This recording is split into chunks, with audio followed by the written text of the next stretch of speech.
Pan எப்படி open பண்ணுறது, அதனால இருக்க சிக்கல்கள் குழந்தைகளுக்கு புரிகிற மாதிரி அது ஒரு கார்ட்டூன் வடிவத்தில் அதை கொடுத்தது வந்து இட்ஸ் வெரி இன்ட்ரெஸ்டிங் ரொம்ப இன்ட்ரெஸ்டிங்கான ஒரு மூவ்ஸாக இருக்குது. பட் ஆனால் இப்போ நான் பேன் அப்ளை பண்ணணும் அப்படின்னா அது ஹிந்திலையும் இங்கிலீஷில் மட்டும்தான் இருக்குது.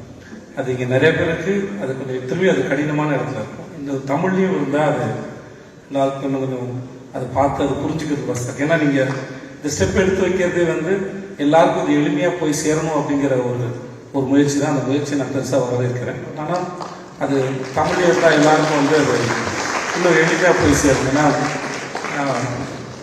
ஏன்னா இங்கே என்னென்ன மாற்றங்கள் நிகழுது, எப்படி இருக்குது, திடீர்னு ஏதாவது பிரச்சனை வரும்போது தான் என்ன பிரச்சனைன்னு ஒரு படப்படப்பட தான் அதை தெரிஞ்சுக்கணும். ஸோ அது முன்னாடி அதை பற்றின விளக்கமும் தெளிவும் நம்ம புரிகிற மொழியில் இருந்துச்சுன்னா நம்மளால் அதை பற்றின இன்னும் அறிவு வந்து தெளிவாக இருக்க முடியும் நான் நினைக்கிறேன். இல்லாட்டி மறுபடியும் திரும்பி அதே ஒருத்தர் சார்ந்து தான் இருக்க வேண்டிய அவசியம் இருக்குது. ஸோ அது நிகழ்ந்தால் இன்னும் நல்லா இருக்குன்னு நினைக்கிறேன். மற்றபடி இந்த முயற்சி வந்து ரொம்ப அற்புதமானது.